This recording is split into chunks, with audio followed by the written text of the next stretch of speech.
मैं आपको जो बताने जा रही हूँ वो मैंने कभी खुलकर किसी को नहीं बताया, क्योंकि मुझे हमेशा लगा अगर मैं इसे शब्दों में डाल दूँगी तो शायद वो चीज़ जो उस रात मेरे साथ थी फिर से मेरे करीब आ जाएगी। नमस्कार दोस्तों, कैसे हैं आप सभी? उम्मीद करती हूँ आप सब बहुत अच्छे होंगे। 11 कहानियों के छलावा सीज़न के बाद आज मैं आपके लिए लेकर आई हूँ एक और नई कहानी। एक ऐसी कहानी जो सिर्फ सुनी नहीं जाएगी बल्कि धीरे धीरे आपकी रूह तक उतर जाएगी। तो अगर आप तैयार हैं इस सन्नाटे, इस डर और उस अनजानी सच्चाई का सामना करने के लिए, तो आइए शुरू करते हैं। ये बात करीब 2 साल पुरानी है। तब मैं मॉस्को में नई नई आई थी। सर्दियाँ शुरू हो चुकी थी और यहाँ की ठंड आप जानते ही होंगे, हड्डियों के अंदर तक उतर जाती है। उस समय हम एक पुराने से अपार्टमेंट में रहते थे जो बाहर से तो बिल्कुल सामान्य लगता था, लेकिन अंदर कुछ अजीब सा खालीपन था। जैसे दीवारें भी चुप नहीं थी, बस बोल नहीं पा रही थी। उस रात मेरे पति काम से बाहर गए हुए थे और मैं घर पर अकेली थी। बाहर हल्की हल्की बर्फ गिर रही थी और खिड़की के शीशे पर पड़ती हवा की आवाज़ कमरे में एक अजीब सी गूंज बना रही थी। मैंने सोचा जल्दी से खाना खाकर सो जाऊं। वैसे तो मुझे मेरे पति के बिना अकेले नींद नहीं आती थी, लेकिन कुछ रोज़ से जब मैं अकेली रहने लगी तो जैसे आदत सी पड़ गई थी। उस रात करीब 11 बजे होंगे। मैं बिस्तर पर लेटी थी और फ़ोन स्क्रॉल कर रही थी। तभी अचानक मुझे लगा जैसे किचन से कोई हल्की सी आवाज़ आई हो, बहुत हल्की, जैसे किसी ने चम्मच को धीरे से गिराया हो। पहले तो मैंने सोचा कि ये शायद मेरा वहम होगा, लेकिन फिर वही आवाज़ दोबारा से आई, इस बार थोड़ा साफ और तेज। मेरे अंदर एक अजीब सी बेचैनी हुई, लेकिन जैसे खुद को समझाया मैंने, शायद हवा की वजह से कुछ हिल गया होगा, क्योंकि बर्फ के साथ साथ हवा भी अपने चरम पर थी। लेकिन फिर भी मैं उठी और धीरे धीरे बिना आवाज़ किए मैं किचन की तरफ बढ़ी। जैसे ही मैंने लाइट ऑन की तो सब कुछ बिल्कुल सामान्य था। कोई चम्मच गिरा नहीं था और कोई चीज़ हिली नहीं थी। सब कुछ अपनी जगह पर थी। मैंने एक लंबी सांस ली और खुद पर हल्का सा हंस दिया। तू भी ना बेवजह डरती है, मैंने खुद से ही बातें की और फिर मैं वापस अपने कमरे में आ गई। लेकिन अब मेरा मन फ़ोन में नहीं लग रहा था और अंदर एक अजब सी खामोशी थी जो पहले नहीं थी। करीब 15 मिनट बाद, जैसे ही मैं सोने की तैयारी में थी और नींद मेरी आंखों में जाने लगी, तभी ठक से एक आवाज़ आई। इस बार आवाज़ मेरे कमरे के दरवाजे से आई थी, जिसे सुनकर मैं एकदम से उठकर बैठ गई। मेरा दिल इतनी तेज़ से धड़क रहा था जैसे अभी सीने से बाहर आ जाएगा। मैंने दरवाजे को छुआ, लेकिन कुछ सेकंड तक कुछ नहीं हुआ। फिर अचानक धीरे धीरे दरवाजे का हैंडल अपने आप हल्का सा हिला। ये देखकर मैं जैसे वहीं जड़ हो गई। मेरे हाथ पैर जैसे सुन्न हो गए। ठंड के मौसम में जहाँ एक ओर बाहर बर्फ गिर रही थी, वहीं दूसरी ओर मेरे पसीने छूट रहे थे। मैंने सोचा नहीं, ये नहीं हो सकता, ये मेरा वहम है। लेकिन तभी हैंडल ने एक बार और हरकत की, इस बार थोड़ा ज़्यादा, और फिर दरवाज़ा बहुत धीरे धीरे अपने आप खुल गया। उस पल मैं चाहकर भी अपने मुंह से आवाज़ नहीं निकाल पाई, क्योंकि मेरी ज़ुबान जैसे हलक में ही अटक गई। दरवाजे के उस पार बस अंधेरा था, पूरी तरह काला और घुप अंधेरा। उस अंधेरे में मुझे लगा जैसे कोई खड़ा है, मैं साफ नहीं देख पा रही थी, लेकिन वो कुछ था। उसकी मौजूदगी मुझे महसूस हो रही थी, जैसे कोई मुझे देख रहा हो बिना पलक झपकाए। मेरी सांसें अब तेज हो गई। वहीं फिर भी मैंने खुद को समझाने की कोशिश की कि ये बस मेरे अंदर का डर है, वहाँ कुछ भी नहीं है। लेकिन तभी उस अंधेरे में कुछ हिला, बहुत धीरे, जैसे कोई एक कदम आगे बढ़ा हो। अब मेरा डर डर नहीं रहा, वो एक सच्चाई बन चुका था। मैंने धीरे धीरे अपना फ़ोन उठाया और टॉर्च ऑन करने की कोशिश की, लेकिन मेरे हाथ इतने काँप रहे थे कि बटन ठीक से दब नहीं रहा था। आखिरकार टॉर्च ऑन हुई और जैसे ही रोशनी दरवाजे की तरफ गई तो वहाँ कुछ भी नहीं था, बस एक खालीपन के अलावा। सिर्फ एक खुला हुआ दरवाज़ा और उसके पीछे लंबा अंधेरे से भरा एक कॉरिडोर। मैंने राहत की सांस ली, लेकिन वो राहत अधूरी थी, क्योंकि मैंने जो महसूस किया था वो झूठ नहीं हो सकता था। मैंने हिम्मत करके उठना चाहा, लेकिन तभी मेरे बिस्तर के ठीक पास किसी ने बहुत हल्की आवाज़ में फुसफुसाया, तुमने मुझे देखा था। मेरे पूरे शरीर में जैसे बिजली दौड़ गई। वो आवाज़ बिल्कुल मेरे कान के पास थी। मैंने झटके से सिर घुमाया, लेकिन पहले की ही तरह वहाँ कोई भी नहीं था। मेरे तकिए पर एक हल्की सी गीली जगह थी, जैसे किसी ने अभी अभी वहाँ सांस ली हो।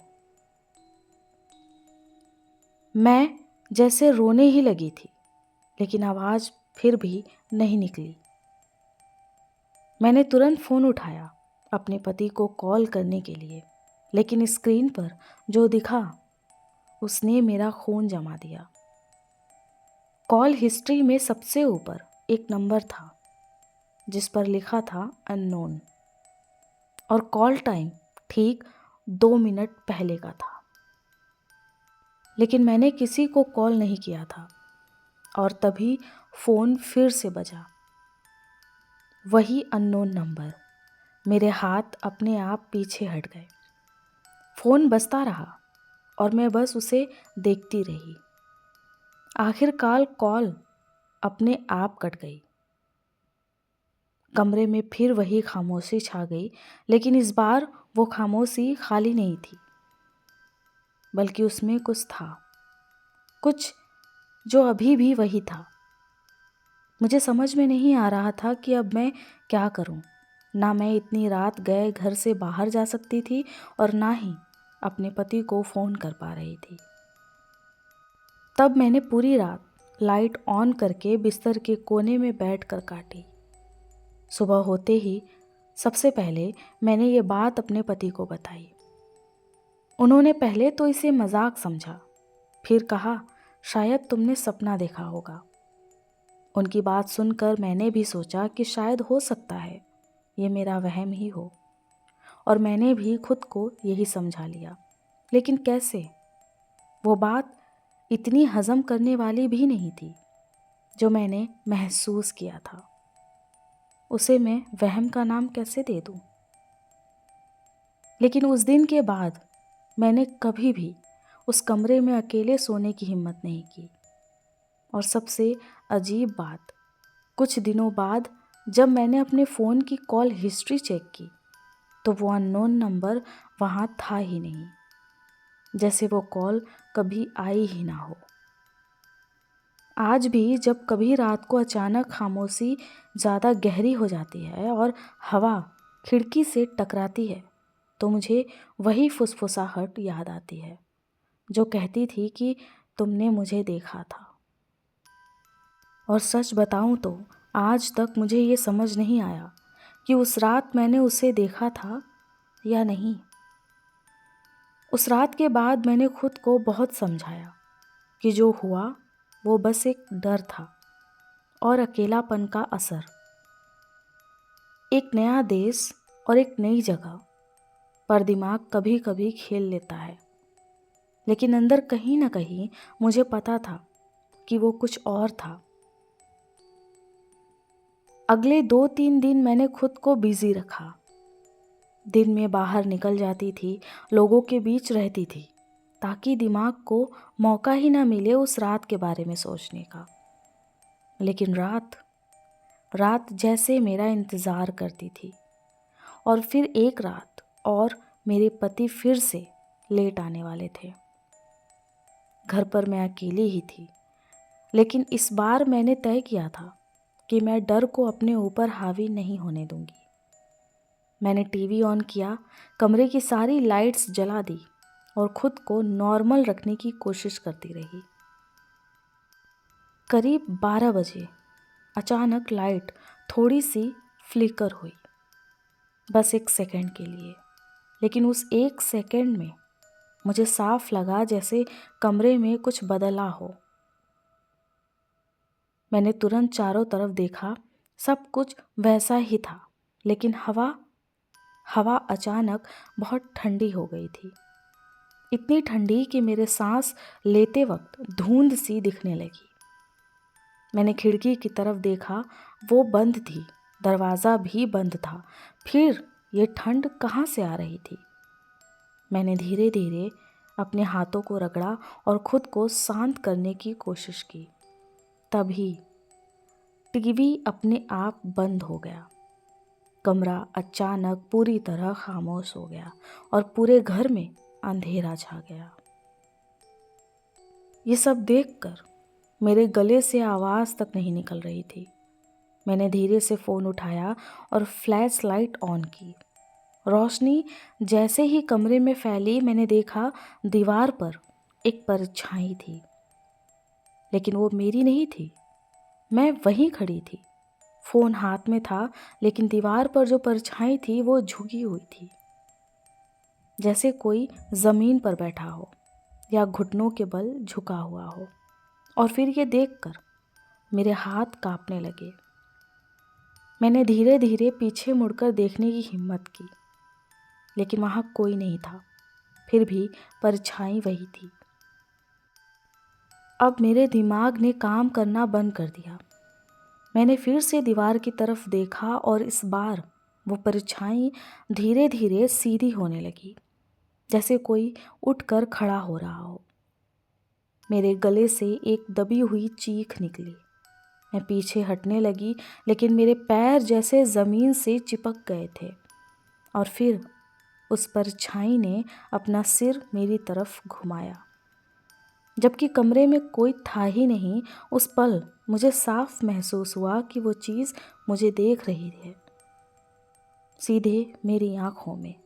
मेरी सांस रुकने लगी और तभी मेरे फ़ोन की फ्लैश लाइट अपने आप बंद हो गई। फिर से पूरा कमरा अंधेरे में डूब गया। कुछ सेकंड या शायद मिनट मैं बस वहीं खड़ी रही। फिर मेरे बिल्कुल पीछे से बहुत धीमी आवाज़ आई, अब तुम मुझे सुन भी सकती हो। मेरे पैरों के नीचे से जैसे ज़मीन खिसक गई। मैंने बिना पीछे देखे भागने की कोशिश की, लेकिन जैसे ही मैं दरवाजे की तरफ बढ़ी, दरवाज़ा अपने आप ज़ोर से बंद हो गया, धड़ाम करके। मैं चिल्लाना चाहती थी, लेकिन आवाज़ गले में ही अटक गई। और तभी मुझे अपने कंधे पर किसी की ठंडी भाप वाली आहट महसूस हुई, जैसे बर्फ़ का टुकड़ा मेरी त्वचा को छू रहा हो। मेरी आँखों में आंसू अपने आप बहने लगे। मैंने धीरे धीरे अपना सिर घुमाया, लेकिन मुझे कुछ दिखा नहीं। मेरी नज़र मेरे कंधे पर पड़ी। मेरे कंधे पर उंगलियों के निशान थे, जो धीरे धीरे गहरे हो रहे थे, जैसे कोई मुझे पकड़ रहा हो। मैंने पूरी ताकत लगाकर खुद को छुड़ाने की कोशिश की, और फिर अचानक सब कुछ ठहर गया। ठंड खत्म, आवाज़ गायब, कमरा फिर से शांत हो गया और मैं ज़मीन पर गिर गई, हांफते हुए, रोते हुए। पता नहीं कितना वक्त बीता, मैं ज़मीन पर ही लेटी रही। फिर अचानक दरवाज़ा धीरे से खुला। मेरे पति वापस आ गए थे। उन्होंने मुझे उस हालत में देखा तो घबरा गए। मैंने उन्हें सब कुछ बताया, रोते रोते कहते हुए। फिर उन्होंने पूरे घर को चेक किया, लेकिन उन्हें ऐसा कुछ नहीं मिला। सब कुछ अब नॉर्मल था। उन्होंने कहा कि तुम्हें खुद को एक डॉक्टर को दिखाने की ज़रूरत है। शायद ये सब तुम्हारे दिमाग में हो रहा है। मेरा मन ये सुनकर एक पल के लिए तो टूट गया। मैंने सोचा कि मेरे पति ही मेरा साथ नहीं दे रहे हैं। मैं जिस भी समस्या से गुजर रही हूँ वो मुझे समझ ही नहीं पा रहे हैं। तो अब कौन है जो मेरा यकीन करेगा? मैं उस पल तो चुप हो गई और कुछ नहीं कहा, लेकिन अंदर ही अंदर मेरा मन अकेला हो गया था।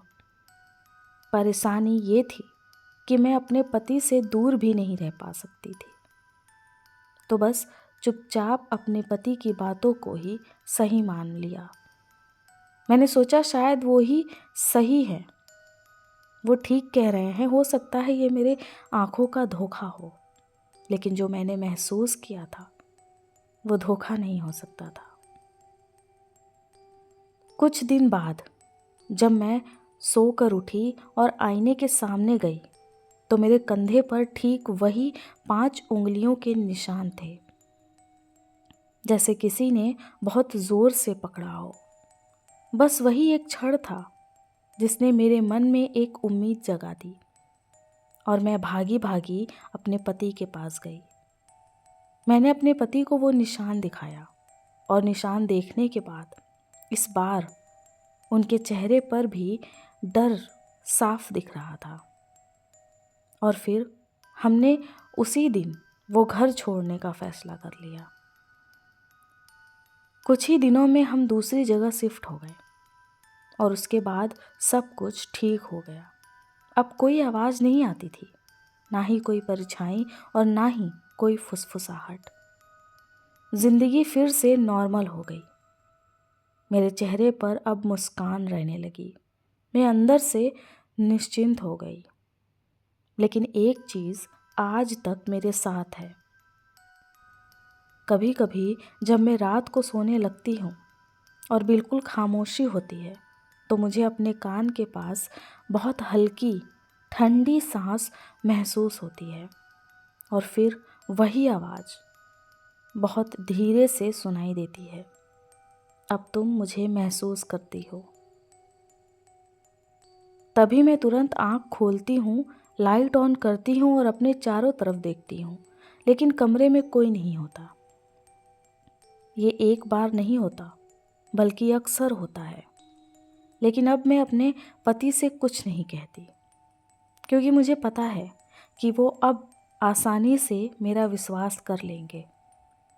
इसलिए डरती हूँ, क्योंकि अगर उन्होंने मेरा विश्वास कर लिया तो वो ये घर भी छोड़ देंगे, जिसकी वजह से उन्हें परेशानी होगी।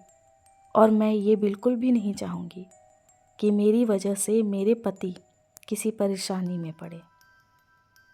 अब तो उस आवाज़ की भी आदत हो गई है। अब उसकी आवाज़ सुनकर डर महसूस नहीं होता जो पहले हुआ करता था। अब तो बस इंतज़ार है तो उस दिन का, जिस दिन मैं रात में निश्चिंत सोकर सुबह उठ सकूं और वो आवाज़ मेरा पीछा छोड़ दे।